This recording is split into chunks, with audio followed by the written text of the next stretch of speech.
দেশের বাইরে বিশ্বের নানা প্রান্ত হতে আপনারা যুক্ত হয়েছে, আপনাদের সকলকে জানাতে চাই অনেক অনেক প্রীতি ও শুভেচ্ছা। ঐতিহাসিক সাকিট হাউস মাঠ থেকে আমরা যুক্ত আছি। আপনারা ইতিমধ্যেই জেনে থাকবেন, ফুটবল জ্বরে আক্রান্ত বাংলাদেশ। এক হামজার ভয়ে সে 40 বছরের বুড়োকে কিন্তু নামিয়েছে ভারত সরকার, এবং সুনীল ছেত্রী বনাম হামজা বলা হচ্ছে।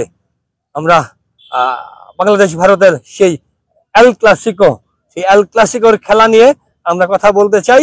আমরা আছি ময়মনসিংহ ঐতিহাসিক সাকিট হাউস মাঠ থেকে। আমাদের সাথে যুক্ত আছেন ময়মনসিংহের সাবেক ফুটবলার, সাবেক খেলোয়াড়, একজন এই মুহূর্তে একজন দক্ষ ক্রীড়া সংগঠক এবং একজন দক্ষ রাজনীতিবিদ। আমাদের সাথে যুক্ত আছেন আমাদের প্রান্তীয় বড় ভাই জনাব এ কে মাহবুব ভাই। মাহবুব ভাই, আসসালামু আলাইকুম, কেমন আছেন? ওয়ালাইকুম আসসালাম, ভালো আছি। ভালো আছেন? মাহবুব ভাই অনেক অনেক ভালো আছি। মাহবুব ভাই, আপনিও নিশ্চয়ই সেই কয়েক ঘন্টা অপেক্ষা করছেন।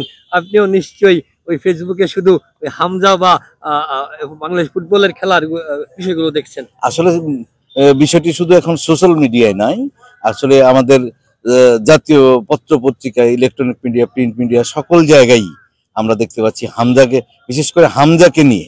হামজা যখন থেকে বাংলাদেশ দলের সংযুক্ত হয়, বাংলাদেশ দলের ভ্যালুও কিন্তু ইন্টারন্যাশনালি অনেক বৃদ্ধি পায়। সেই সঙ্গে আমরা ইতিমধ্যেই দেখতে পেলাম বাংলাদেশ দলকে নিয়ে, বাংলাদেশ দল এবং ইন্ডিয়ান এই দলের মধ্যে আসলে মানের খুব একটা পার্থক্য নেই। সেই জন্যই ধরে নেওয়া হচ্ছে যে হামজা যদি তার খেলাটি খেলতে পারে, তো অবশ্যই আজকে ভারতকে বেশ ভালো ব্যবধানে বাংলাদেশ হারাবে। বিশেষ করে সুন্দর একটি ফুটবল, আর যেহেতু দুই দলের স্প্যানিশ কোচ হওয়াতে এরা টিকিটাকি খেলাটাকে বেশি পছন্দ করে, তাই খুব কাছাকাছি। আমি তাই বিশ্বাস করি একটি সুন্দর ফুটবল হবে, এবং সেই সঙ্গে হামজা যদি তার স্বাভাবিক খেলাটি খেলতে পারে, তাই আমি সেই ক্ষেত্রে বাংলাদেশ দলকে অবশ্যই এগিয়ে রাখবো। মাহবুব ভাই, আমি একদম শুরুতেই, মানে আমি তো প্রশ্ন করি নাই, প্রশ্নে যদি যাই আমি শুরুতেই আপনাকে জিজ্ঞেস করি, হামজা আসার পর আজকে সম্ভবত 8 থেকে 9 দিন, এবং হামজা সেই লেস্টার সিটির হামজা, সেই ইংল্যান্ডের হামজা বাংলাদেশ আসার পরে এই যে বাংলাদেশ 24-25 জন ছেলেদের সাথে যেভাবে মিশে গেল, বাংলাদেশে আসার পরে আপনি হামজাকে কিভাবে দেখছেন? আসলে হামজাকে বাংলাদেশে নিয়ে আসার ক্ষেত্রে এবং বাংলাদেশ ফুটবল ফেডারেশনের উপর যেই বিধিনিষেধটা ছিল, আমরা দেখতে পেলাম আসলে এই তারুণ্যের 2024-এর 5ই আগস্টের যে ঘটনাটিতে তারুণ্য এবং ছাত্র জনতার সমন্বয়ে যে ইয়াটি হলো, সেটির ধারাবাহিকতায় পরবর্তী সময় আসলে আরেক তার সাবেক ফুটবলার, তরুণ রাজনীতিবিদ, তরুণ আজকে যিনি বাফুফের সভাপতি, উনি, আমি সেই মানে অত্যন্ত খুশি হয়েছি যে তার এই তারুণ্যদীপ্ত চাঞ্চল্য দিয়েই সে বাংলাদেশ ফুটবল ফেডারেশনকে ফিফার সেই বিধিনিষেধ থেকে প্রত্যাহার করায়।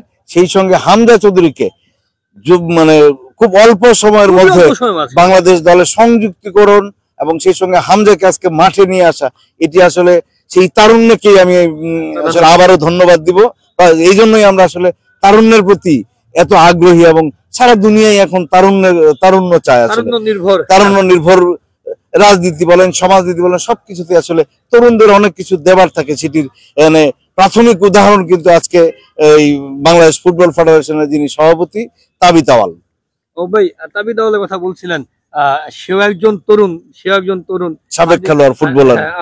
আপনি অফস্ক্রিনে বলছিলেন সে খেলতো, আবার বিদেশে চলে যেত, খেলতো, আবার ব্যবসা করতো, এবং তাবিত আওয়ালের হাত ধরেই আমরা দেখেছি সে কিন্তু আরো কিছু বিদেশি প্লেয়ার চেষ্টা করছে।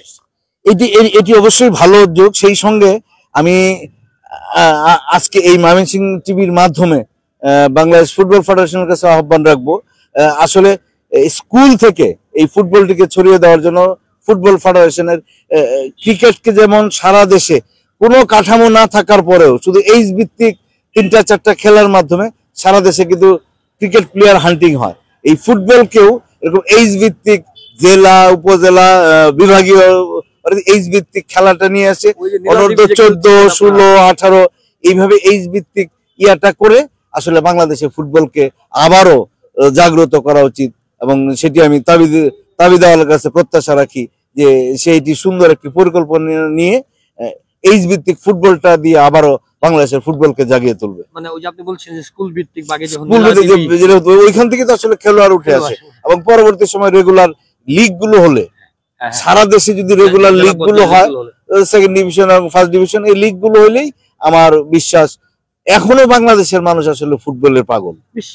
গ্রামে গঞ্জে সবচেয়ে শুধু বিশ্বে, সারা বিশ্বে তো আছেই, ইউরোপ আমেরিকা এটি আসলে মানে এক নম্বরের খেলা, কিন্তু বাংলাদেশও এখন পর্যন্ত, বাংলাদেশ যদিও ক্রিকেটে বিশ্বকাপ খেলছে কিন্তু তবুও বাংলাদেশের এখনো গ্রামে গঞ্জে সকল জায়গায় ফুটবলের ইমেজটা এখনো সর্বোচ্চই আছে, এখনো সেই পর্যায়ে আছে, একইভাবে রয়ে গেছে।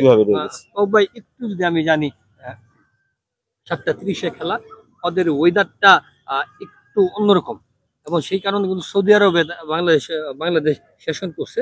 ইন্ডিয়া যেমন তারা একটা প্র্যাকটিস ম্যাচ খেলতে পারছে, বাংলাদেশ প্র্যাকটিস ম্যাচ খেলতে পারে। আপনি একজন প্লেয়ার হিসাবে এটিকে আপনি কিভাবে দেখেন? এটি আসলে ইন্ডিয়া আমাদের পার্শ্ববর্তী দেশ, কিন্তু আমরা আসলে সব সময় তাদেরকে বাংলাদেশের প্রতি এই দাদাগিরি নোংরামিটা তারা খেলা থেকেও বের হতে পারেনি, যেটার সবচেয়ে বড় উদাহরণ নিজেরা তারা একটি প্র্যাকটিস ম্যাচ খেললো এবং এই ওয়েদারের এই বৈপরীত্য থাকার কারণেই বাংলাদেশ কিন্তু সৌদি আরবে একটি ক্যাম্প করে। পরবর্তী সময়ে বাংলাদেশ কিন্তু সময়ের আগেই সেই শিলংয়ে যে পৌঁছে 4 দিন যাবত, কিন্তু তাদের সেই নোংরামি থেকে তারা বের হতে পারেনি। এই টেকনিক্যাল সমস্যাগুলো করে তারা বাংলাদেশ টিমকে চাপে রাখার জন্য এবং প্র্যাকটিসে মানসিক অবশ্যই মানসিক চাপে রাখার জন্য। আমরা কিন্তু দেখেছি কালকে তারা মেইন গ্রাউন্ডে খেলতে পারছে, এর আগে কিন্তু মেইন গ্রাউন্ডে খেলতে পারেনি এবং টাকা দিয়ে খেলতে হয়েছে কিন্তু ওই কলেজ মাঠে। হ্যাঁ, এটি বাংলাদেশ ভালো ব্যবস্থাপনার, এটিও একটি বাংলাদেশের এবারে ভালো ব্যবস্থাপনার নজির বলবো, যে তারা অপেক্ষা করে না থেকে বাংলাদেশ নিজের অর্থে সেই ফ্লাড লাইটের ভাড়া দিয়ে তারা সেই মাঠটি ব্যবস্থা করে। এই যে বললেন যে দাদাগিরি বা বাংলাদেশকে একটু চাপে রাখা, ওই তারা ফ্লাড লাইটটি তারা জ্বালায়নি, সেটি টাকা দিয়ে তারপর জ্বালানোর ব্যবস্থা করতে হয়। এই যে নোংরামিটা আসলে আমরা আসলে বাংলাদেশে যে কোনো দলকে আমরা যদি জেলা লেভেলে ভাবি, অন্য জেলাকে আসলে আমরা যেভাবে আপ্যায়ন করি, তাদেরকে সহযোগিতা করি, এটি তো দেশের বিষয়, দেশের সম্মানের বিষয়। আসলে বাংলাদেশের মতো একটি দেশ, মানে তাদের পার্শ্ববর্তী দেশ, তারা তো এমনিতেই অনেক বেশি অতিথি পরায়ণ হওয়ার কথা, সুযোগ সুবিধা, কিন্তু সেই জায়গা থেকে তারা বের হইতে পারে। ওই নেরো মানসিকতা তাদের জিততে হবে, খেলাকে না জিতিয়ে তারা জিততে চায়। ভাই আমি যদি একটু বলি, সেই শুরুটা করছিলাম 40 বছরের বুড়ো সেই সুনীল ছেত্রী যে অবসরে চলে গেছিল, অবসরে যাওয়ার পর ইন্ডিয়া 8টা ম্যাচে হারছে, তারপরে তাকে নিয়ে আসা হয়েছে এই একমাত্র হামজা চৌধুরী, যে নেম অফ ব্র্যান্ড, সেই হামজা চৌধুরী নামের উপর তাকে নিয়ে আসা হয়েছে। তারপরে সে মালয়েশিয়ার সাথে খেলছে, ওখানে ভারত জিতছে, তাকে আজকে খেলানো হচ্ছে। সুনীল ছেত্রীর বিষয়ে কি বলবেন? এটি হচ্ছে আসলে গত 10 বছরই বাংলাদেশের সঙ্গে ভারতীয় দলের যে ডিফারেন্সটি, সেটি কিন্তু এই সুনীল ছেত্রীকে কেন্দ্র করে।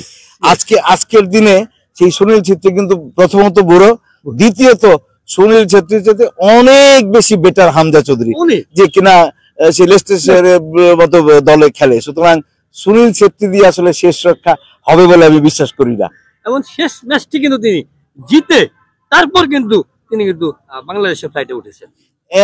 সেটি ঠিক আছে, সেটা হয়তো বা ইন্ডিয়ান দল, আমি হামজা চৌধুরী, হামজার স্বাভাবিক খেলা যেটি, সেটিও যদি যত ধরনের টেকনিক্যাল সমস্যাই ইন্ডিয়া করুক না কেন, কিন্তু হামজা চৌধুরী তার স্বাভাবিক খেলাটা যদি খেলতে পারে, কোনো অবস্থাতেই আজকের দিনে বাংলাদেশ অনেক বেটার। ও ভাই একদম আমরা একদম শেষ করতে চাই, আপনি যদি দর্শকদের উদ্দেশ্যে আর হয়তোবা 2 ঘন্টার মতো খেলার বাকি আছে, 7:30টায় খেলা, আপনি দর্শকদের উদ্দেশ্যে কি বলবেন? আসলে বাংলাদেশের সকল দর্শকের কাছে আমার একটি আহ্বান থাকবে, আপনারা প্রাণ ভরে দোয়া করেন, কারণ এই সময় বাংলাদেশের এই পরিবর্তিত সময় বাংলাদেশ দল, বাংলাদেশের বিশেষ করে ফুটবল যদি আজকে জিতলে সারা বাংলাদেশে এটির গতিময় অনেক বেশি ছড়াবে এবং সেই সঙ্গে বাংলাদেশের ফুটবলটাও আবার হয়তো প্রাণ ফিরে পাবে। কারণ সেই আমরা দেখেছি এশিয়ান আমাদের সার্ফ কাপ, মানে সেই আমিনুল যখন ক্যাপ্টেন বাংলাদেশ দলের, এরপরে আর জিততে পারে না। এই জন্যই আসলে বাংলাদেশের ফুটবল অনেকটা চাপে। হয়তোবা এই টুর্নামেন্টটি জিতলে এবং আগামী ওয়ার্ল্ড কাপের জন্য যদি কাছাকাছি পৌঁছতে পারি আমরা, বাংলাদেশের ফুটবলও ক্রিকেটের মতো অনেক বেশি আরো আমরা এগিয়ে যাওয়ার প্রত্যাশা রাখি। বাংলাদেশের সকল মানুষের কাছে আমার প্রত্যাশা থাকবে আপনারা দোয়া করবেন বাংলাদেশ দলের জন্য, সেই জন্য যার যার জায়গা থেকে বাংলাদেশ দলকে উৎসাহ দিবেন, এটি আমার প্রত্যাশা। অনেক অনেক ধন্যবাদ। দেশের বাইরে বিশ্বের নানা প্রান্ত থেকে আপনারা যা যুক্ত হয়েছেন, যেটি বলছিলাম বা মাহবুব ভাই যেটি বলছিল, সেই তারুণ্যের বাংলাদেশ, সেই পরিবর্তিত বাংলাদেশ, সেই 24-এর বাংলাদেশ বা 36শে জুলাইয়ের বাংলাদেশ, সেই তারুণ্যের বাংলাদেশে তরুণ তাবিদাওয়ালের হাত ধরে সেই বাংলাদেশের ব্র্যান্ড অ্যাম্বাসেডর, যদি আমি বলি ফুটবলের ব্র্যান্ড অ্যাম্বাসেডর, সেই ঝাঁকড়া চুলের আমাদের প্রিয় নাম সেই হামজা দেওয়ান চৌধুরী হাত ধরেই আজকে আমরা জিততে চাই। এবং আজ কিন্তু 25শে মার্চ, আগামীকাল 26শে মার্চ, আমরা স্বাধীনতা দিবসে একটি জয়ের মাধ্যমে স্বাধীনতা দিবস উদযাপন করতে চাই। সবাই ভালো থাকবেন, সুস্থ থাকবেন, নিরাপদে থাকবেন, অবশ্যই ময়মনসিংহ টিভির সঙ্গে থাকবেন। এবং মাহবুব ভাই আপনাকে অনেক অনেক ধন্যবাদ। আমাদেরকে এই ব্যস্ত সময় আছে না, আপনি আমাদের সময় দেওয়ার জন্য। আল্লাহ হাফিজ। বাংলাদেশ ফুটবলের সঙ্গেই থাকুন।